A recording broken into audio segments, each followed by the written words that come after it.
નમસ્કાર દર્શક મિત્રો, જીટીવી ગુજરાતી ન્યૂઝમાં આપનું હાર્દિક સ્વાગત છે। હવે જોઈશું સમાચાર વિગતવાર। સુરતમાં શિક્ષણને વધાવતા નવદીપ સૃષ્ટિના આરંભે નાનકડા બાળકોના મનમાં શાળાની મીઠી યાદો ઊંડી રહે એ માટે આયોજિત શાળા પ્રવેશોત્સવ શાનદાર ઉજવાયો। નગર પ્રાથમિક શિક્ષણ સમિતિ સંચાલિત શ્રી કૃષ્ણકુમારસિંહ શાળામાં યોજાયેલા કાર્યક્રમમાં ગુજરાતના ગૃહ રાજ્યમંત્રી હર્ષ સંઘવીએ ખાસ હાજરી આપી।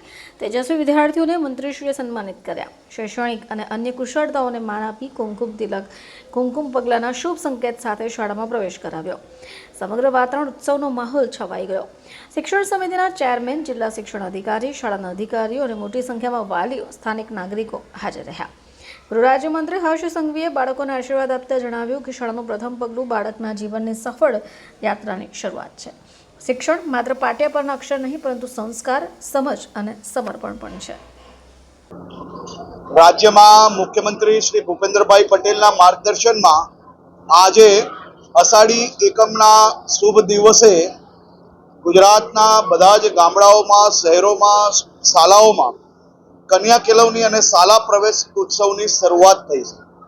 ખૂબ ઉત્સાહભરે સૌ બાળકો હસતા મોઢે, ચહેરા ઉપર આત્મવિશ્વાસ જોડે શાળાનો પહેલો દિવસ કુમકુમ પગલા કરી સૌ શાળા શિક્ષકો અને આગેવાનો દ્વારા આ બાળકોની શાળાની શરૂઆત કરાવવામાં આવી રહી છે।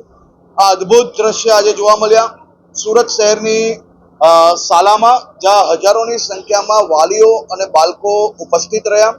શાળા પ્રવેશ ઉત્સવ એ બાળકોના ભવિષ્ય ઉજ્જવલ કરવાનો આ કાર્યક્રમ છે અને આ પ્રયાસ થકી રાજ્યમાં ગામડાઓથી લઈને શહેરોમાં શાળાઓની અંદર ખૂબ મોટો બદલાવ આવ્યો છે। આભાર।